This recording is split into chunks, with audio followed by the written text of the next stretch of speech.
ये ड्रामे की आने वाली एपिसोड्स में आप देखेंगे फजर काफी ज्यादा परेशान होती है कि अगर उसके बाबा को मालूम हो गया कि उसने शेर को कहाँ पर रखा हुआ है तो वो किसी सूरत पर उसे जिंदा नहीं छोड़ेंगे। इसीलिए वो अपनी माँ से कहती है, मैंने शेर की सिर्फ मदद की है, उसकी जान बचाना चाहती थी क्योंकि उसके अपने उसके जानी दुश्मन बन गए थे। आप ही बताएं क्या मैंने गलत किया? बाबा को क्यों लगता है कि मैंने अगर शेर को बचाया है शेर को अपने बाबा के हवाले कर दूंगी ताकि बाबा अपनी दुश्मनी का बदला शेर से ले सके? ऐसा कैसे हो सकता है?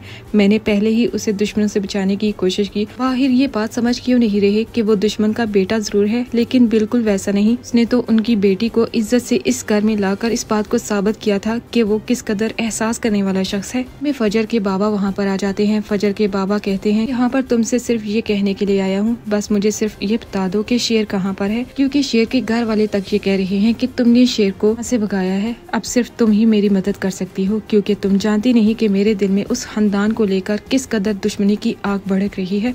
जब तक मैं शेर को मौत के घाट उतार नहीं लेता मुझे सुकून नहीं मिलेगा। एक एक चीज का बदला लेना है मुझे। जमीन का केस जीत जाने के बाद जिस तरह बदर ने मुझे बातें सुनाई थी मैं अभी तक उनको भूला नहीं, लेकिन मुझे इस बात पर फख्र है कि मेरी बेटी ने मेरा मान रख लिया। अब मुझे जल्दी से शेर का पता दे दो ताकि मैं अपनी इस आग को खत्म कर सकूं शेर से बदला लेकर। बाबा आप मुझे गलत समझ रहे हैं, आखिर मैं शेर को वहाँ से क्यों निकलवाऊंगी? सब मुझ पर इस तरह शक कर रहे हैं। वैसे मैं शेर की बहुत करीब थी, हाँ मैं वहाँ पर उसका इलाज जरूर कर रही थी, लेकिन शेर कहाँ पर है, किस हाल में है, इसके बारे में मुझे कुछ भी मालूम नहीं और ना ही शेर को वहाँ से निकालने के लिए मैंने कुछ किया है। अगर कुछ ऐसी बात होती ना तो मैं आपको जरूर बताती। ये बाबा हैरान रह जाते हैं, ये तुम कैसी बात कर रही हो? मतलब तुमने शेर को वहाँ से नहीं भगाया तो किसने भगाया, किसने गायब किया? बाबा आप जानते हैं मैंने कभी आपसे झूठ नहीं बोला। अगर शेर का पता मुझे मालूम होता तो मैं जरूर आपको दे देती, लेकिन दिल ही दिल में वो काफी ज्यादा परेशान होती है कि उसे इतना बड़ा झूठ अपने बाबा से बोलना पड़ रहा है सिर्फ शेर की जान बचाने की खातिर। पहले वो उसे अपने दुश्मनों से बचाती रही और अब वो अपने बाबा से शेर की हिफाजत कर रही है क्योंकि कहीं न कहीं फजर के दिल में शेर के लिए मोहब्बत पैदा हो गई है। इसलिए तो किसी दुश्मन को शेर के करीब तक नहीं आने दे सकती, यहाँ तक कि अपने बाबा को भी।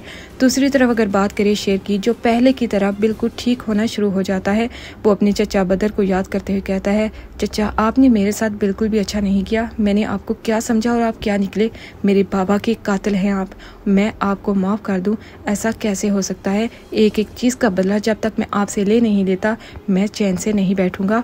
और अगर आपको लगता है कि आप मुझे इस तरह रास्ते से आसानी से हटा देंगे तो ये आपकी बहुत बड़ी भूल है।